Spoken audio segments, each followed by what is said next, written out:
So this video exists solely because I can't sleep because I'm mad at once again at the English is not a language, it's three languages wearing a trench coat nonsense line.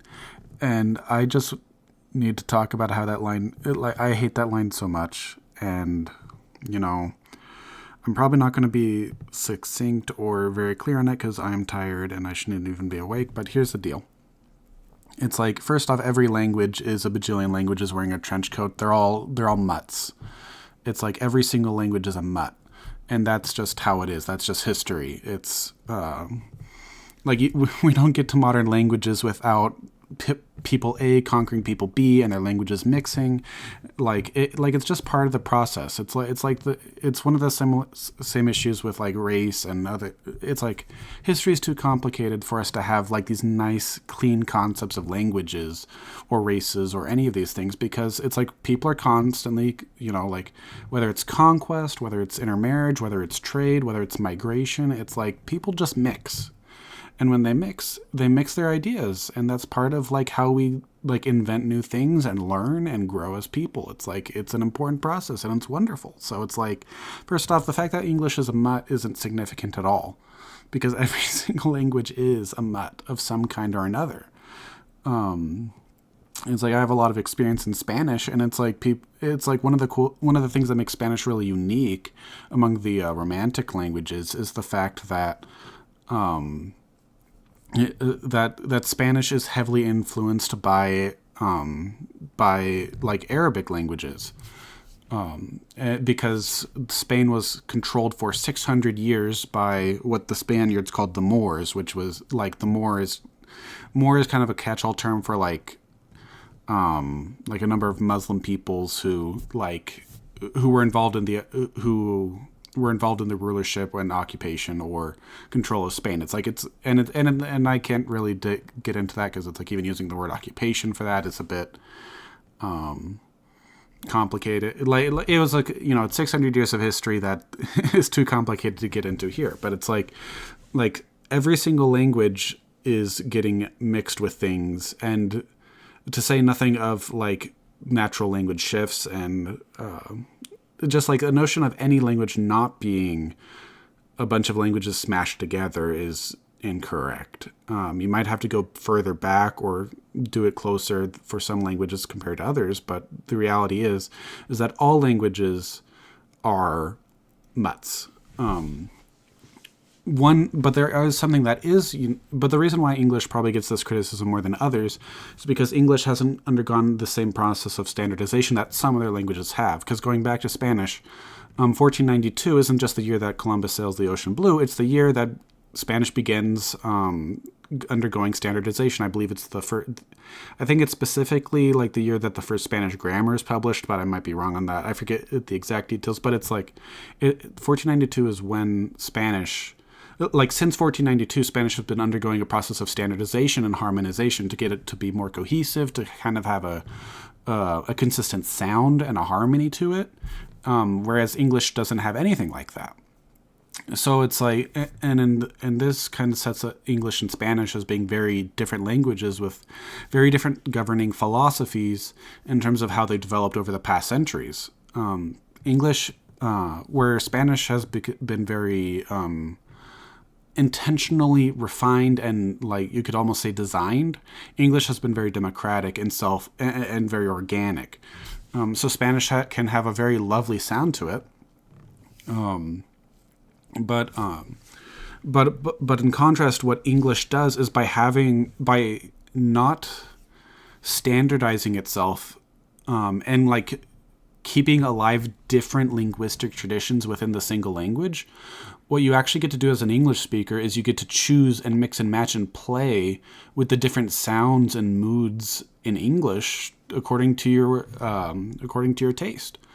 So like a very famous example of that is Hemingway. Like Hemingway very much leans on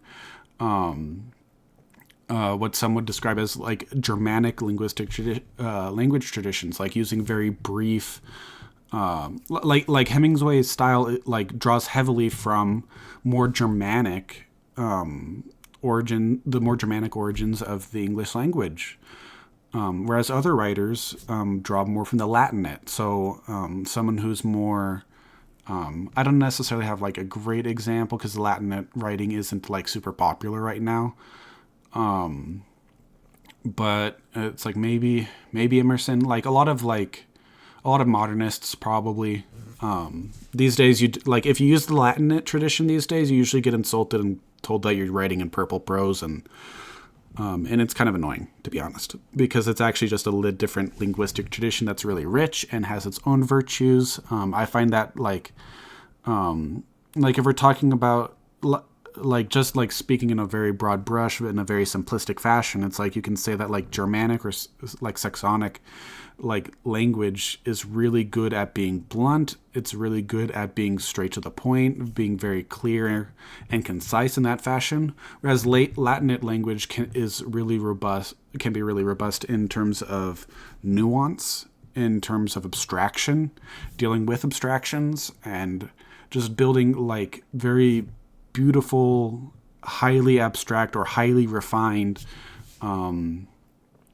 concepts. But yeah, so it's like I don't know. It just going back to the original quote. That's the reason why I hate it. It's like people talk about like the multitude of languages within English as if it were a bad thing or a ridiculous thing, or like anything besides like being incredibly beautiful and like giving us as English speakers and English writers like a smorgasbord of choices. Like we have an insane array of choices in terms of how we can express ourselves. And it's because English has such like a diverse parentage. So it's like I absolutely love the English language for that. And I love how democratic and organic it is, and how much it has resisted various attempts to tame it or to turn it into a single unified voice. And I would just encourage you to like study and approach English from that perspective of you get to choose. You get to mix and match even. It's like you can like jump between modes. You can you can mix Latinate and Saxonic and like all these things. And it's like, and it's beautiful.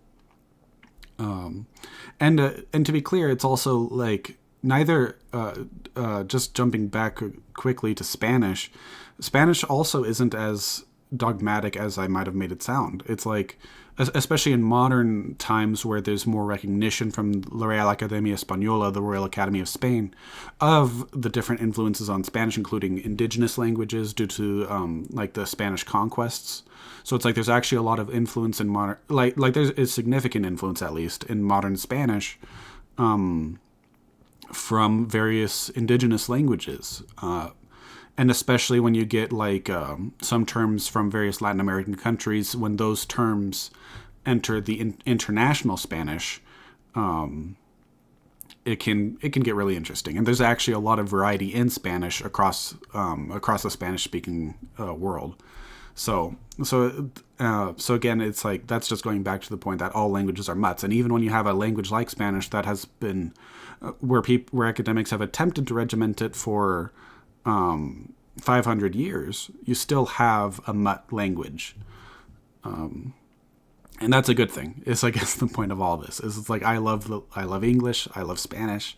They're different languages. There are different philosophies built into them, especially when you're trying to speak at a professional level. But it's like, more than anything, I just want to say, love your language. All these languages are wonderful and beautiful and full of incredible expressions, and I hope we can all appreciate them. Because it's like, and it's like, it's like when you say it's like English isn't a language, it's three languages wearing a trench coat, pretending to be a single language or whatever. It's like, even when you say that, you don't necessarily have to hate it. I just don't like that. I don't know. It has it's like, especially when talking with people who only speak English, it's like, that's, first off, I think the main people who say it, it's like, that's where I feel like I hear it most often, is because a lot of English speakers only speak English. Very, like, we do have low rates of multilingual, low rates of people being able to speak multiple languages. But it's wonderful sorry, lost my train of thought, because again, it is too late and I shouldn't be making this. But Language is wonderful. It's brilliant.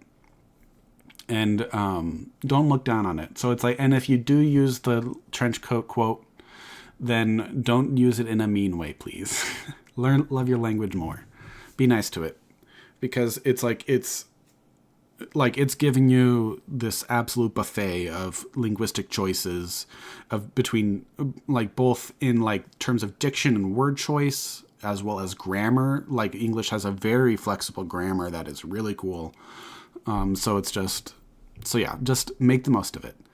And with that, take care and see y'all on the flip side.